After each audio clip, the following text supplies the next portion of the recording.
Boxing Ego here. If you like this video, make sure you hit the like button and also subscribe to the channel and hit the bell icon on the top of your screen to get notified when the latest new content drops. What up, Fight World? It's your boy Ego and I'm back with some more boxing. Make sure you smash the like button and also subscribe to the channel for the latest and the greatest in boxing. Now, I gotta tell you guys and keep you guys up to speed on the lightweight picture. Now, to me, you had people, lightweight has always been a popping division. Guys like Roberto Duran, greatest lightweight of all time, one of them, if not the best. Shane Mosley, it was always a known division. You know what I mean? You had a lot of great all-stars come out of that division. Now, when Terrence Crawford was at lightweight, he fought a couple of guys. He beat Ricky Burns, and there weren't really many people at that point in time after he beat like the Ricky Burns and stuff. So he kind of had to move up to get better and bigger opportunities and paydays, right? Same thing with Broner. Broner was at 35. His last fight, I think, was Gavin Reese. And after he beat Antonio DeMarco easy, that's my favorite Broner performance, FYI. He just systematically chopped him down. And DeMarco had stopped John Molina. This was fights ago before John Molina lost to Matisse and lost to Crawford and stuff like that. And DeMarco stopped him in the first round. So DeMarco was the champion. Broner chopped him up, pause. And Broner moved up, jumped 2 divisions and fought Paulie Malignaggi, and then we seen how that went, split decision. Then he lost to Chino, and then he kind of went back down to 140. But at the time Crawford and Broner were at 35, it wasn't as popping. You know what I mean? There was like a couple names, and then once they beat those people, they're like, okay, you need bigger opportunities. But I can honestly say that boxing is getting cracking. What I mean by cracking is you look at some of these divisions, and these divisions are pretty stacked. Welterweight, obviously stacked. You got Errol Spence, Sean Porter, Keith Thurman, Pacquiao, maybe Floyd Mayweather, right? You got a ton of top-level guys. Kell Brook. You have heavyweight division. Deontay Wilder, Anthony Joshua just beat Klitschko. You still have Klitschko. You still have Luis King Kong Ortiz, Tyson Fury. A lot of great fights. Even 126. You have, who is it? Oscar Valdez, Gary Russell Jr. You have Leo Santa Cruz, Carl Frampton, Abner Mares, right? Jojo Diaz, right? And now we can add the lightweight division to that picture. I feel like more so than in recent memory, lightweight is making a big splash in a major way, where you're starting to see there's some competitive fights out there. Now, you guys seen the title, Robert Easter Jr. of Toledo, 19-0, 14 knockouts, about billions. Oh man, you know, about Bunny. He has a fight coming up. And I've known about this fight. This is his mandatory challenger. I've known about this fight for a while. It's going to be taking place June 30th on a Friday.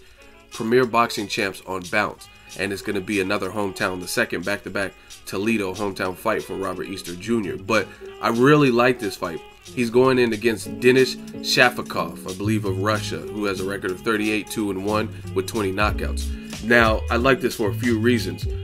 They have a mutual opponent, which is Richard Commey. Richard Commey gave Easter a tough fight, knocked him down. They traded knockdowns. Commey almost got knocked out in the final round, I think the 12th and final round, and that's how Easter became the IBF champion. So I like that. They have a mutual opponent, and now they're fighting each other. Denis Shakifov is ranked. He's a mandatory, so you can't really knock this fight. He has to fight him at some point to retain his IBF belt. And I believe when he fought Commey, the Commey-Shakifov fight was to determine who was the #1 challenger for Robert Easter's belt. So I like that. And another thing that some of you guys, if you don't watch boxing like I watch, you know what I'm saying, you don't watch as much, you might not know this, but Robert Easter Jr. is signed with Adrian Broner's About Billions, right? And there's another About Billions fighter, my dude Jamel Herring, who he actually fought Denis Shakifov, and he was unbeaten at the time, and he lost to him. He got stopped by Denis Shakifov.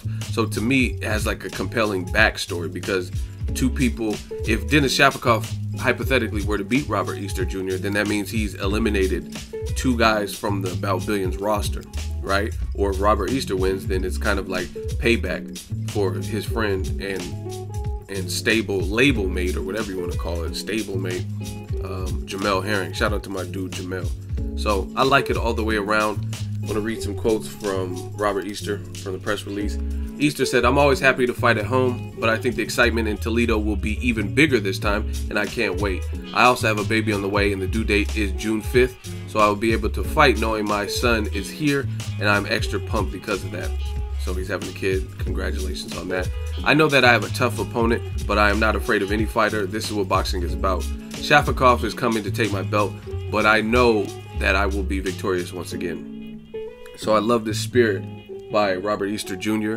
Clearly, he's not afraid to fight whoever, right? You know what I mean? You got to look at it. He's fighting a guy who beat, again, his stablemate, Jamel Herring, a guy with power you have to respect, Denis Shakifov, a #1 mandatory, and he's doing it at home, right? He fought against Mendez, and he knocked him out brutally, and Mendez had 2 fights with Rances Bartholomew, who's a top talent, you know what I mean? And Rances had to fight him twice to beat him so convincing where there's no questions. And you look at Robert Easter, he just knocked him out brutally. And actually, I think since that point, Mendez just beat somebody on PBC, if I'm not mistaken, and it was a solid performance. So that's a good win for Robert Easter, right? Aside from that, the Richard Comey had like a 91-92% knockout ratio from Ghana. A lot of tough, strong-willed fighters from Ghana that I could think of, like Josh Clotty. You know what I mean? He's from kind of the same region. And that was a tough fight. That was like a fight of the year last year. And he had a hometown fight against Cruz, and now he's fighting again at home against Denis Shakifov, who is a threat. And he's taking that at home. Sometimes fighting at home, I tell you guys all the time, sometimes fighting at home is kind of gift and a curse. It could be good. The crowd could motivate you, but the crowd could also cause you to make mistakes because you're trying to do too much to please them, right? So overall, I like this. In more lightweight news, the link is in the description. There's an article on my website, BOXINGEGO.com. Check it out. And Ray Beltran, a longtime Manny Pacquiao sparring partner, he shared the ring with Ricky Burns. He lost to Terrence Crawford. He beat Burns, but they robbed him. He lost to Terrence Crawford. I covered that fight in Omaha. And there's an IBF eliminator for this particular fight. Ray Beltran is fighting Jonathan Marcelo, and that's going to be on the Crawford versus Diaz card, which is coming up May 20th. So the good thing about this is the person, whoever wins that Ray Beltran fight with Jonathan Marcelo, will be in line for the winner of Robert Easter versus Shakifov, which is a good fight. So you can see how these mandatories are pretty tough. Ray Beltran, he's kind of slept on. Like I know he had that thing where he failed PED test or whatever, but I mean, he's cleared to fight now, and the dude can box. I was at his last fight, or at least I think it was his last fight, in Omaha. I went and covered the Terrence Crawford versus John Molina Jr. card again in Omaha, and there was a guy he fought. I forgot the guy's name, but he was undefeated, and he got knocked out brutally, and he was a known puncher, and he was supposed to be pretty good, and Ray Beltran stretched him. It was like a nasty, you guys should YouTube it. Just go BoxRec and see who he fought in Omaha. It was on December 10th. I remember the date because I remember Joshua fought, Anthony Joshua, and other people fought that night.